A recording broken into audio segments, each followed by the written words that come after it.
No właśnie widzę.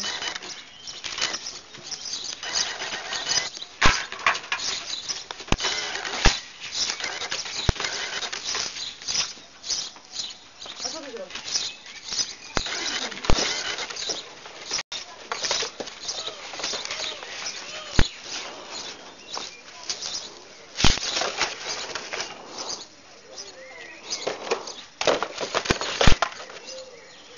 Ja za nim nie zadążam.